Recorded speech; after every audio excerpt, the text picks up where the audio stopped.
اور اب جو کیا ہے یہ اس کا اردو نام. ٹھیک ہے. اردو کے متعلق بہت سارے نظریات ہیں. دکن میں اردو کا, گجرات میں اردو کا نظریہ, کوئی لکھنؤ سے اس کو جوڑتا ہے, دہلی سے اردو کا تعلق جوڑتا ہے. اب یہ دو تین طرح کے ہیں. ایک ہے زمین کی مناسبت سے اور دوسرا ہے جغرافیہ کے اعتبار سے. حافظ محمود شیرازی صاحب کا جو نظریہ ہے یہ پنجاب میں اردو کا نظریہ, وہ اس کو زمینی حقائق سے بھی لے رہے ہیں اور تاریخی حوالے سے بھی اور اس کے متعلق دلائل سے بھی. اب ان تینوں نظریات میں جو ماہرین لسانیات ہیں یا جو زبان داں ہیں ان کے نزدیک جو سب سے زیادہ جو قریب ترین ہے وہ حافظ محمود شیرازی کا نظریہ ہے پنجاب میں اردو کا نظریہ.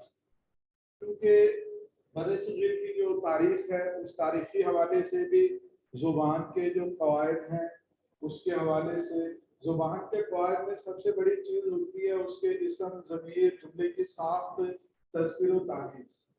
اب اکثر آپ سنتے ہوں گے پٹھانوں کے ہاں جو ہے نا مذکر کو مؤنث, مؤنث کو مذکر. شروع میں مجھے بھی نا تھوڑی سی ذہنی خوف ہوئی کہ سلسلہ کیا ہے. مجھے بھی اس کے لیے جو ہے نا پاکستان میں اردو 6 والیوم ہیں, ڈاکٹر فتح محمد ملک صاحب کی کتاب ہے. ٹھیک ہے. وہ پھر اس ایک سوال کے جواب میں نا مجھے 8-10 کتابوں میں اچھا کہ کیوں ایسا. ان کے ہاں تذکیر و تانیث کے جو اصول ہیں یہی سمجھتے تھے کہ غلط بول رہے ہیں. عام تو یہ سمجھے گا نا اسلم جا رہی ہے نجمہ آ رہا ہے. ٹھیک ہے. اب وہ ان کی میں نے پھر وہ کتابیں پڑھی, اس میں جو ہے پشتو ادب کی تاریخ اور اس کے قواعد پڑھے. پشتو ادب کی جو قواعد ہیں اس کی تذکیر و تانیث میں ہمارے اردو کی نسبت الٹ ہے. مذکر کے لیے مؤنث اور مؤنث کے لیے مذکر. تو میں نے کہا وہ غلط نہیں ہے. ٹھیک ہے. ان کے ہاں جو زبان کا جو عمل ہے وہ ان کی جو مادری زبان کے جو قواعد ہیں اس کے مطابق بالکل درست ہے. تو سیم یہی صورتحال اردو کی ہے کہ اردو اور پنجابی جو ہے, اب دیکھیں ہم بڑے پیمانے پر نا اس کو پنجابی بولتے ہیں, لیکن اس کو جو ہے نا پنجابی سے پہلے جو ہے نا یہ سرائکی یا ملتانی کاٹ ہے. یہ جو پنجابی کا لفظ استعمال کرتے ہیں اردو کے لیے یہ تو اب کا ہے, لیکن اس سے پہلے جو ہے اس کے لیے سرائکی یا ملتانی زبان استعمال ہوا ہے. تو جہاں کہیں کہ پنجابی سے مراد لیا جائے گا وہ سرائکی یا ملتانی ہے. اب اس کو کیوں اردو کے قریب تر کہا جاتا ہے اس نظریے کو, اس کی وجہ یہ ہے کہ اس کے جو قواعد ہیں, جو اس کی تذکیر و تانیث ہے وہ اردو زبان کے قواعد, تذکیر و تانیث سے بالکل قریب تر ہے. زیادہ اس میں فرق نہیں ہے جملے کی ساخت کے مطابق بھی اور اس کے قواعد کے مطابق بھی. تو اس لیے جو بیشتر جو ماہرین جو لسانیات ہیں وہ پنجاب میں اردو کے نظریے کو جو ہے اسی جو ہے دلیل کی بنیاد پر, یہ ہے لسانی دلیل کے قواعد.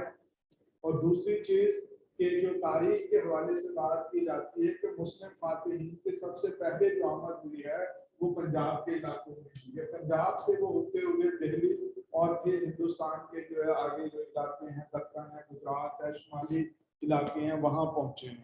تو سب سے پہلا ان کا ٹھہراؤ جو ہے یا جو زبان کے اوپر سب سے پہلے جو اثرات ہیں وہ آپ کے پنجاب میں ہیں, پھر بھی آگے منتقل ہوئے. اس لیے جو ہے اسے اردو کا مسکن کہا جاتا ہے. تو یہ 5-6 نظریات ہیں, ان کو آج آپ پڑھیں. ٹھیک ہے. ایک ایک چیز باریکی سے پڑھیں, کتابوں کے اس میں نام آئیں گے ان کو آپ پڑھیں. ٹھیک ہے. بلکہ ایک دستہ بنائیں, اس کے اوپر ایک نوٹ بنا لیں پنجاب میں اردو کب پیش ہوا, کون تھا, کتاب کون سی تھی, کس کس نے اس پر تنقید کی ہے. پھر دوسرا نظریہ کب پیش ہوا, کس کتاب میں, کس نے اس پر مین پوائنٹ ساری آپ کو وہ جو ہے نا لائنیں جو ہے نا وہ ریڈ کرنے کی ضرورت نہیں ہے. اس طریقے سے جو ہے نا اسکیمنگ کرنی پڑے گی کتاب کی, کم سے کم وقت میں اسی طرح سے آپ جو ہے نا اسے پڑھ سکتے ہیں. جی ہاں جی.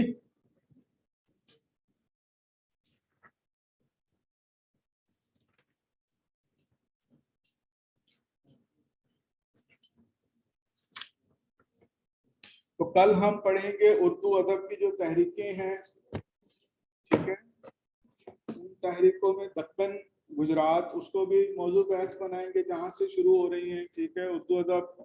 اور پھر اس کے ساتھ جو ہے اردو میں جو نمایاں تحریکیں تھی، ایام گوئی کی، صاف گوئی کی تحریک، علی گڑھ کی تحریک، ٹھیک ہے، اور ترقی پسند ادب کی تحریک، حلقہ ارباب ذوق کی، اور جدید اردو نظم کی انجمن پنجاب جو تھی، ان جو ہے تحریکوں کو انہیں کل ہم انشاءاللہ موضوع بحث بنائیں گے. اور ان کے زیر اثر جو ادب لکھا گیا، جو ادیب اور جو اصناف سامنے آئی ہیں، انہیں جو ہے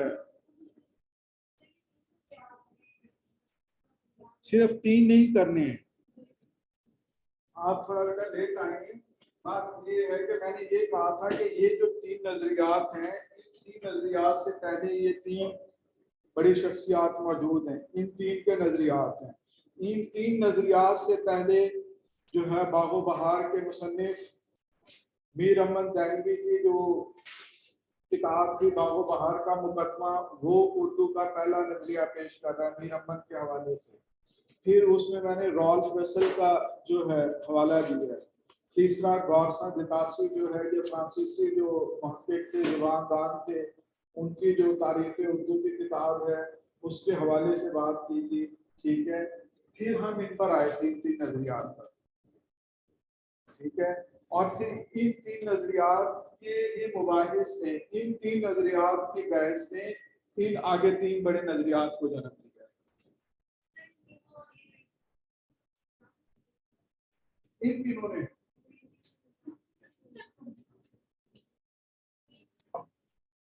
آپ کا نام کیا بیٹا؟ کشمار. کہاں سے ایم اے کیا آپ نے؟ بی ایس اردو کیا زکریا یونیورسٹی سے. اور ہاں خانے وال سے، گریجویٹ کالج خانے وال سے. اور اب ایم فل کر رہی ہیں. اور آپ کے ساتھ جو ہیں یہ خانے وال سے ہیں. بیٹا یہ 3 نظریات جو ہیں، یہ جو مولانا محمد حسین آزاد کا نظریہ ہے، اگر آپ نے آب حیات پڑھی ہو، آب حیات کا مقدمہ، ٹھیک ہے، آب حیات کا مقدمہ کہا جاتا ہے کہ یہ اردو زبان کے نظریات میں پہلا نظریہ ہے. اردو زبان کی تاریخ کے جو مباحث ہیں وہ اس میں بحث لائے گئے ہیں، لسانیات کے موضوعات اس میں، ٹھیک ہے. تو وہاں جو ہے اس مقدمہ میں مولانا محمد حسین آزاد نے اردو کو کہا ہے کہ اردو جو ہے برج بھاشا سے نکلی ہے. اور برج بھاشا کہاں بولی جاتی تھی؟ یہ دہلی اور اس کے گرد و نواح کے جو مسافات تھے، متھرا ہے اور ورنداون ہے، یہ اس کے جو علاقوں کے قریب جو بولی جاتی تھی، یہ اس زبان سے جو ہے اردو زبان نکلی ہے. تو وہ کہتے ہیں کہ یہ کیونکہ اردو اس لیے اس سے نکلی ہے کہ یہ برج بھاشا یہاں کی آبائی زبان ہے، وہ ہزاروں سال سے یہاں بولی جاتی رہی ہے، ٹھیک ہے. یہ ان کا نظریہ تھا. شوکت سبزواری نے مولانا محمد حسین آزاد کے نظریے کی تردید کی ہے، وہ اس کو غلط ثابت کر رہے ہیں. پھر ان دونوں نظریات کے بعد تیسرا نظریہ آ رہا ہے عین الحق فرید کوٹی کا، جو اردو کو جو ہے مقامیت سے جوڑتے ہوئے ویدک دور تک پیچھے اس سے تعلق اس کا جوڑ رہے ہیں، ٹھیک ہے. اور ان نظریات کے بعد پھر جو ہے یہ دکن میں اردو کا، یہ ان کا تحقیقی کام تھا. دکن میں اردو کا نظریہ یہ ان کا یونیورسٹی نصیر الدین صاحب کا، یہ ان کا تحقیقی کام تھا. پھر اس کے بعد جو ہے دکن میں اردو کا نظریہ کیوں پیش کیا گیا، ان کا جواز یا دلیل یہ تھی. دیکھو، ایک آپ نے ادب کی تاریخ میں 2 ادوار پڑھے ہوں گے، بہمنی دور، ٹھیک ہے، اور دکن کا یا گجرات کا دور.